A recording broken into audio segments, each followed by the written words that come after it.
காரைக்காலில் நடைபெறும் உள்துறை அமைச்சர் அமித்ஷா பங்கேற்கும் பொதுக்கூட்டத்தில் கலந்து கொண்ட தொண்டர்களுக்கும் பொதுமக்களுக்கும் சாம்பார் சாதம், தயிர் சாதம் தயார் செய்யப்பட்டுள்ளது.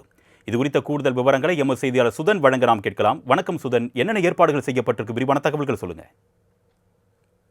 அருணேஷ், காரைக்காலில் இன்று நடைபெறக்கூடிய இந்த பொதுக்கூட்டத்தில் உள்துறை அமைச்சர் அமித்ஷா கலந்து கொண்டு உரையாற்ற இருக்கிறார். இந்த கூட்டத்தில் சுமார் 15,000க்கும் மேற்பட்ட நபர்கள் கலந்து கொண்டிருக்கிறார்கள். இந்த நிலையில் அமித்ஷா பங்கேற்கக்கூடிய இந்த பொதுக்கூட்டத்தில் கலந்து கொண்டிருக்கக்கூடிய 15,000 பேருக்கும் தடபுடலாக விருந்து என்பது தற்போது தயாராகி வருகிறது. குறிப்பாக கூட்டத்தில் பங்கேற்றிருக்கக்கூடிய நிர்வாகிகளுக்கு, தொண்டர்கள் மற்றும் பொதுமக்களுக்கு சாம்பார் சாதம், தயிர் சாதம் மற்றும் பரங்கிக்காய் கத்தரிக்காய் சாம்பார், மசால் வடை, மைசூர் பாக்கு உள்ளிட்டவை தயார் செய்யப்பட்டுள்ளது.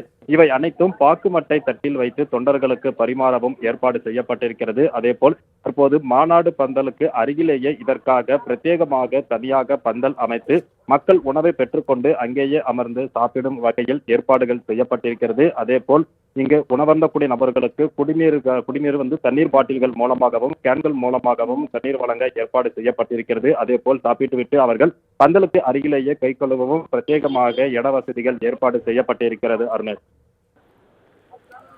உங்களுடைய விரிவான தகவலுக்கு நன்றி சுதன். நன்றி. மணப்பெண்ணின் பிரத்யேகமான திருமணம்